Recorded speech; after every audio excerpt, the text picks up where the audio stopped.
Assalamualaikum warahmatullahi wabarakatuh. Perkenalkan, nama saya Zamzami dengan NIM 12 460 dari kelas Ilmu Hukum B, Fakultas Syariah dan Hukum Universitas Islam Negeri Sultan Syarif Kasim Riau.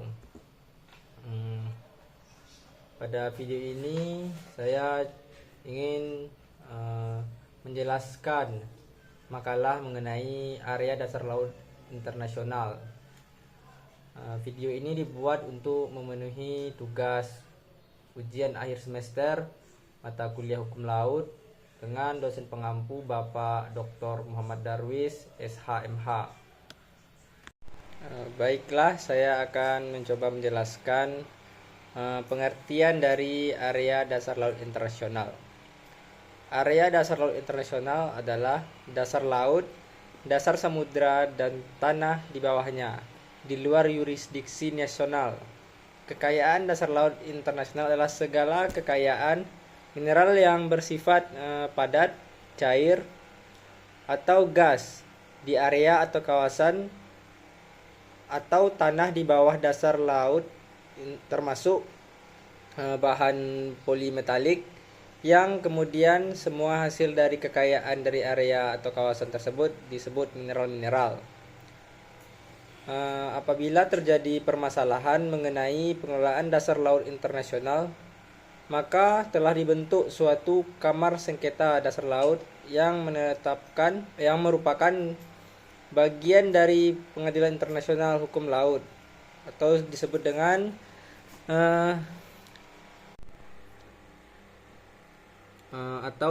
dengan Seabed Disputers Chamber of the International Tribunal for the Law of the Sea.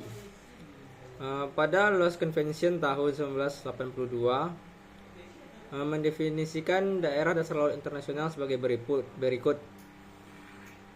Merupakan kawasan dasar laut internasional terdiri dari dasar laut dan tanah di bawahnya yang terletak di luar batas yurisdiksi nasional, yaitu di luar batas-batas zona ekonomi eksklusif dan landasan kontinen yang berada di bawah yurisdiksi negara pantai.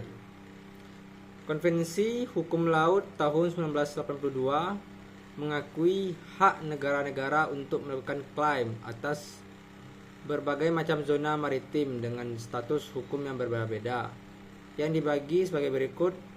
Yang pertama, berada di bawah kedaulatan penuh negara meliputi laut pedalaman, laut teritorial, dan selat yang digunakan untuk pelayaran internasional.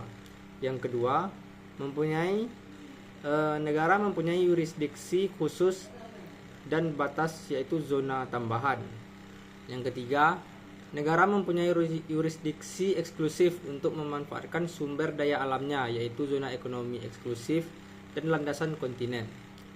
Yang keempat, berada di bawah suatu pengaturan internasional khusus, yaitu daerah dasar laut samudra dalam, atau lebih dikenal sebagai kawasan International Seabed Area atau area. Dan yang terakhir, poin kelima, tidak berada di bawah kedaulatan maupun yurisdiksi negara manapun, yaitu laut lepas. Pada area dasar laut internasional tersebut tidak boleh ada negara yang mengklaim kedaulatan, karena semua kekayaan hanya untuk kepentingan seluruh umat manusia yang dikelola oleh suatu badan internasional, yaitu Badan Otorita Dasar Laut Internasional atau International Seabed Authority, yang disingkat dengan ISBA, sehingga pengelolaan kawasan teknologi berdasarkan persetujuan ISBA. Selanjutnya, cakupan dari area dasar laut internasional. Di dalam dasar laut dan tanah di bawahnya terdapat kekayaan dasar laut. Kekayaan dasar laut sesuai dengan Konvensi Hukum Laut tahun 1992 pasal 133 yang berbunyi, kekayaan dasar laut internasional adalah segala kekayaan mineral yang bersifat padat, cair, atau gas di area atau di kawasan atau tanah di bawah dasar laut, termasuk bahan polimetalik yang kemudian semua hasil dari kekayaan dari area atau kawasan tersebut disebut mineral.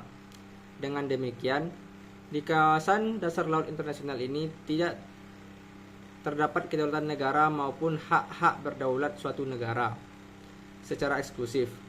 Kemudian pengaturan yang lebih mendalam mengenai area dasar laut internasional ini terdapat dalam bab 9 Laws Convention tahun 1982 yang di dalam ada dua aneksnya, yaitu aneks 3 tentang syarat-syarat utama dari pemanfaatan eksplorasi serta aneks 4 tentang statuta dari perusahaan sebagai organ pertambangan bawah laut dari otoritas. Yang selanjutnya yaitu hak dan kewajiban negara di area dasar laut internasional. Area dasar laut internasional dan tanah di bawahnya di bawah pengelolaan International Seabed Authority atau ISBA mempunyai status Common Heritage of Mankind, yaitu semua kekayaan di area dasar laut internasional adalah warisan bersama umat manusia. Kewajiban Indonesia adalah berpartisipasi dan dalam eksploitasi dan eksplorasi, bekerjasama dengan negara lain, organisasi internasional atau perusahaan dalam negeri atau asing untuk mengelola dasar laut internasional bila mampu, dan sebagai anggota ISBA turut serta mengawasi kegiatan di area laut internasional. Adapun status hukum the area and resource adalah yang pertama, yaitu tidak satu negara pun boleh menuntut atau melaksanakan kedaulatan atau hak berdaulatnya atas bagian manapun dari kawasan atau kekayaan-kekayaannya. Demikian pula tidak satu negara atau badan hukum atau perorangan boleh mengambil tindakan pemilikan terhadap bagian kawasan manapun. Tidak satupun tuntutan atau penyelenggaraan kedaulatan atau hak-hak berdaulat ataupun tindakan pemilikan yang demikian akan diakui. Yang kedua, segala hak terhadap kekayaan-kekayaan di kawasan ada pada umat manusia sebagai suatu keseluruhan yang atas nama siapa otorita bertindak. Kekayaan-kekayaan ini tidak tunduk pada pengalihan hak, namun demikian mineral-mineral yang dihasilkan dari kawasan hanya dapat dialihkan sesuai dengan ketentuan bab ini dan ketentuan-ketentuan atau peraturan-peraturan dan prosedur otorita. Dan poin ketiga, tidak satu negara, badan hukum atau perorangan pun boleh menuntut, memperoleh atau melaksanakan hak-hak yang bertalian dengan mineral-mineral yang dihasilkan dari kawasan, kecuali apabila dilakukan sesuai dengan ketentuan bab ini. Apabila tidak demikian, maka tidak satupun juga tuntutan, perolehan atau pelaksanaan hak-hak demikian akan diakui. Dari penjelasan mengenai materi area dasar laut internasional dapat ditarik kesimpulan bahwa area dasar laut adalah dasar laut, dasar samudra, dan tanah di bawahnya di luar yurisdiksi nasional. Kekayaan area dasar laut internasional adalah segala kekayaan mineral yang bersifat padat, cair, atau gas di area atau kawasan di tanah di bawah dasar laut, termasuk bahan polimetalik, yang kemudian semua hasil dari kekayaan dari area atau kawasan tersebut disebut mineral-mineral.